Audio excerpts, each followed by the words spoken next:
This is Susan Wilbanks with blendedinsight.com. I am a holistic and integrative healing arts practitioner, an intuitive, and an energy healer. In this podcast, I share tips, tools, and suggestions that have helped me along my path in hopes of inspiring and helping you along yours. Let's get started with today's podcast topic. Hello, bright soul. Thank you so much for joining me on another podcast. Donna, if you're watching this right now, sister, you can put the phone down and just listen because I understand it can be distracting and I don't want that. I appreciate all of your feedback about the new format. Seems like a lot of people prefer video. I don't mind either way. Let's just keep going and see how it goes. Anywho, I just got back from brunch. And before we get into today's podcast, what I want to ask is, why when you go out for brunch or breakfast, at least here in Colorado, I got an omelet and I got a side of pancakes, and they bring this ginormous plate of pancakes with a little tiny thimble of syrup like this big. And I'm thinking to myself, this little tiny thimble of syrup is going to cover a fourth of my pancakes. Who in the world is going to eat a ginormous plate of pancakes with 3 drops of syrup? I'll never get it. I don't understand it. And they seem to do it every single time. Not that I get pancakes that often, but when I do, I almost always have to ask for syrup. And I guess when you go to nicer places, they try to make it fancy. I don't want to just give you the actual container of syrup. Just bring me the container. I'm going to need the container to sit here so that I can saturate pancakes. So now I'm back and I'm connecting with my favorite people. And I want to build on last week, especially after reading through the comments and feeling into the trauma dumping. Even in the spiritual community, we can feel judgment about other people who are healers or empathic in terms of how we respond to people who appear to need us because the world needs help. So, as we talked about last week, trauma dumping usually comes without permission or awareness from the person that's doing it. And then the receiver can feel heavy, unsettled, off center. And then if you're someone who's naturally compassionate and empathic, like you listening, we can often feel bad about our responses to it because we want to help, but we're not always in the space to help. Just because someone needs help doesn't mean it's your assignment. So I want to talk about judgment, discernment, and projection. And I want to talk about staying true to your values without collapsing under someone else's emotional charge or their need. So the first thing I want to talk about is judgment. And I've been thinking about this a lot.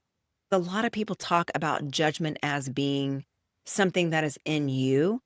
And I don't think that that's true because it's not always judgment. Judgment gets a large overarching blanket that does not always fit.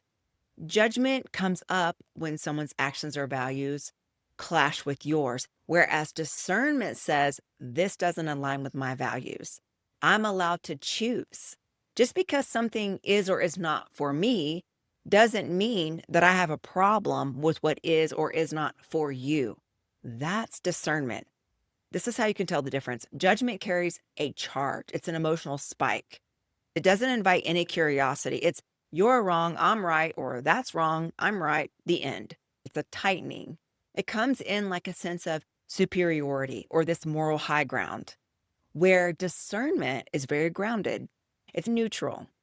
It doesn't need to punish anyone. It just redirects energy right back into alignment. So if someone says, you're judging me, the way to discern through this is to ask, am I trying to make someone feel less than me? Or am I simply choosing not to participate in something that violates my values? I will tell you, as someone who does not consume alcohol, this really triggers people and I get a lot of projecting, which is funny because I don't really care if somebody drinks, but I'm personally not going to. It lowers my vibration. There's no health benefit. I don't feel good. I'm a complete gym rat. So when you drink, it shuts your metabolism off for 24 hours because now your body is fighting hard to get rid of those toxins. I have no desire to drink. When I tell people I don't drink, they immediately start making excuses for why they drink.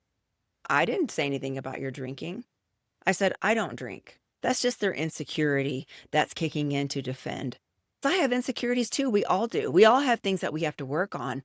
So knowing that, I just stay in alignment with what I said. I don't need to explain or prove. There's no point. It's what I choose. And I'm choosing something based on my guidance and where I'm aligned, and everyone else has the freedom to do the same. Value mismatches aren't judgments. People feel judged because they're projecting. Projection is when you or someone else assigns unhealed things to someone else. Instead of owning that pain or fear, they cast it outwards. It's an internal discomfort, but it shows up in the way that you perceive others because everyone is looking through their own lens. For example, if you feel abandoned, you might just call someone emotionally unavailable. This is just blanket things that people do, and it's a form of self-protecting.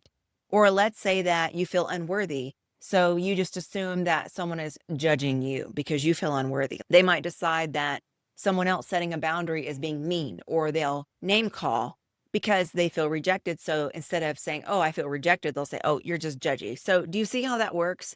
It's an unhealed part within someone that they don't want to own or sit with. So they cast it outward and put it on someone else. So judgment is rooted in projection. It is fast, it's defensive, and it's emotionally loaded. And that's how you know. Discernment is calm. This is how you tell the difference. Am I reacting emotionally, or am I responding with clarity? Is this about them, or is this something old in me that's getting stirred? This requires mindfulness and consciousness.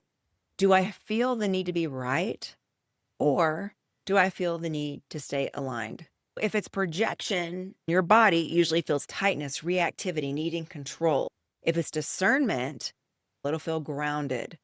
It'll feel like a calm disinterest. Even if there's grief present, it's a peaceful detachment. When we're working with accurate perception and correct expression, which is one of the character development virtues that we work through in pranic healing, we make sure that we're seeing clearly and we're speaking without distortion. And that's one of the most important things about character development. Judgment is built on assumption, and assumptions keep us spinning in illusion. We don't know everything, but we're just making things up. Here's where healers and people who are empathic and have gifts get hung up. I'm a healer and I'm also human. This projection shows up a lot in spiritual spaces. As a healer, sometimes people assign roles to me that I didn't agree to. They assume that because I'm spiritually connected, I should always be available, that I should never get tired, that I should never say no, that I should never need space, that I should never need time to grieve. I never said that I'm going to burn myself out and deplete myself to solve someone's problem that they can solve themselves if they would do the very work that I'm doing. The groundwork has been laid. Some people create their own issues and then want you to bend over backwards to fix it. And guess what? They're just going to recreate it. And how do you know? Because they live in the same loop year after year after year. Sometimes people create those issues and it's their karma to solve. And if you continue to bend over backwards to try to help them, you're interfering with their lessons. And this is why discernment is you checking in to say, is this something that I'm being assigned? Is this something I need help with? And I have found often the answer is no. It's just that we feel guilty. So you got to listen to your own dialogue. Are you doing it because you feel like you should do it? Or are you doing it because you feel like you are being told to do it? And when I say told to do it, I mean an internal knowingness, because I know when I'm being told to do something. Oftentimes it doesn't make sense. Oftentimes I don't know why, but I know how to follow the guidance within me, and it's never wrong. Just because I have the capacity to hold space doesn't mean I'm obligated to. Yes, I do healing work. I also have a full-time job. I have a household that I have to clean and do yard work, and I have to have time to create content. I have to have time to do my meditation, my breath work. I have all of the regular things that you have. And sometimes my health needs attention. If an emergency room is full, they have to triage. The world is full of people who need help. That's never going to go away. We don't throw the doors open to everyone all at once, even though there's no space and we have no structure. A hospital doesn't treat paper cuts before heart attacks. They prioritize based on need, capacity, and alignment.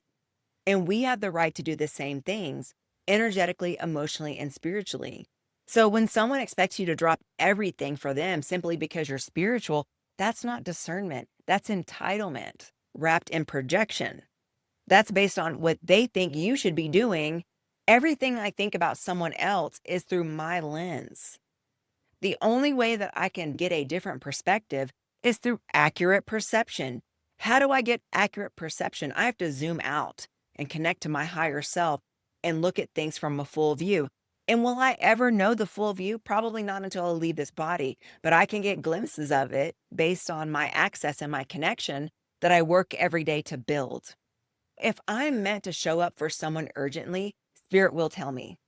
The clarity comes through that inner stillness, not emotional pressure and not guilt. For someone like me who has been doing this for a long time, it's not just here and there, it's constant. So before I started learning boundaries and learning how to discern what's an assignment and what is just a passer, it got so bad for a while that I would have to pull into my garage and close the garage door before I got out of my car because I wouldn't be able to get inside and take my groceries in. A lot of those people are just using you to get that dopamine hit, that hit of light, and they're never going to get better. And I had this in my internal circles as well, where they never want to do the work and they just continue to frustrate their life with chaos. So what I learned is that these people were showing up through my interactions so that I can practice clarity in real time. It's always a test. So that I can stay centered. I started learning how this isn't mine to fix. This is not an assignment. This is a distraction. I had to learn how to anchor myself instead of abandoning myself for people who were not ever going to do the work or get better. I had to learn how to embody the light by staying true to it through the discernment. So if someone is projecting onto you or judging you, remember their reaction is about them, even if they swear it's about you. I don't have to shrink because someone else is uncomfortable. I had a friend of mine tell me this, and it was so true. You're always going to be the villain in someone else's story. I know I make mistakes. I know I'm not perfect. I own my mistakes, and I own my humanity and my flaws. I absolutely do. Two things can be true at the same time. I can be flawed, and I can still be aligned in a different way.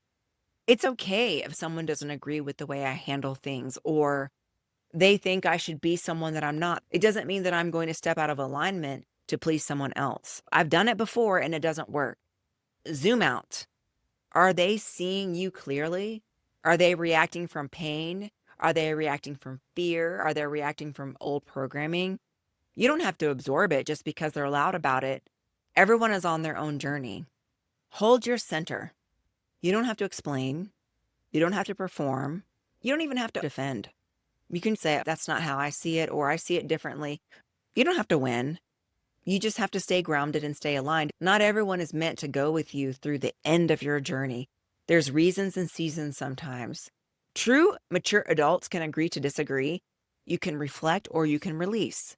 If it's a safe relationship and one that you want to continue to nurture and be in, you can listen to what they're saying and go, okay, I'm not sure if that's mine. I'm open to having the conversation. I want to understand where you're coming from. You can open that dialogue with mature people, or if not, cut the cords, do an energy clearing, do a salt bath, ground yourself, and be honest with yourself. What part of you is feeling vulnerable? Because everything goes back to us. I've had some very difficult conversations. This year I've shared with you, I've had relationships that really showed themselves in a way that I wasn't expecting, and they're just not in alignment. And yeah, it can be disappointing, but I have full trust in where I am and what I'm connected to. I don't need to squeeze into small places to make people who aren't even aligned comfortable or happy. That doesn't come from an ugly, arrogant place. It comes from clarity. I'm not for everyone. Nobody is for everyone. The main thing is stay in integrity. You don't have to explain yourself to people who are committed to misunderstanding you. You just have to stay in character and let people think whatever they want to think, because they're going to anyway.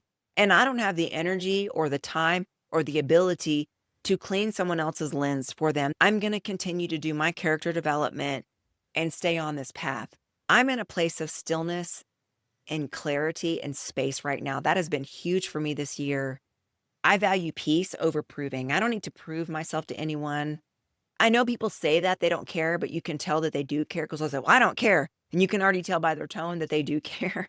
They're trying to convince themselves that they don't. I don't know if it's just where I am on this path and all the things that I've been through and watching so many people leave the planet and realizing how time is so short. As long as I'm in integrity and I'm following the path and I'm in alignment, I'm going to be okay. And that's how I feel because that's my experience. I value connection over correctness. I'm willing to be wrong. I want authentic connections. The only thing you can take with you are the lessons. That's it. You can't take all this stuff. So when someone comes to me with all their things, I don't care. I'm not saying that you don't want to be comfortable. I want to be comfortable. And it's important that you have security in the physical world. But how do you build it? You build it through your spiritual work and having unseen forces guiding and protecting you. If you only have the lower chakra built and none of your uppers are connected, I can't do it, y'all. I just can't. I value stillness over status. I've sat across the table from so many people who have all of this wealth, and inside of them, they are so anxious. They can't sleep. They have insomnia, anxiety. They're angry, bitter, jealous. If I don't have the peace, I don't want the stuff. It's great to have the stuff, but without peace, what good is it? I'm not going to trade that for my connection and my inner peace. And that's why I talk about spirituality has to be carried out in practicality. So before we close out, let's go into a healing. You can uncross your arms and legs. I'm going to turn the healing on.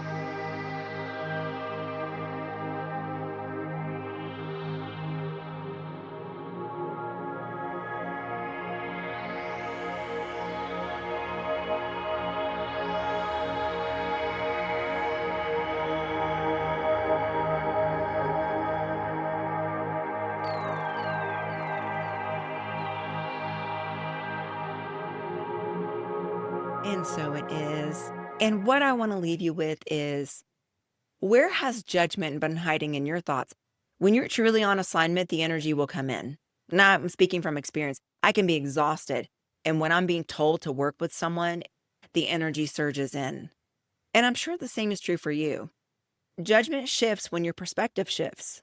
In places where you are judging, can you observe instead? That's how you can shift out of it. Just ask yourself, is this a projection? Is it a mirror? Is it a mismatch? Presence lives in the space between control and surrender. There's presence. And that's where your healing begins. So I hope this episode was helpful. And as always, I want to wish you a beautiful week. Take care. Bye bye.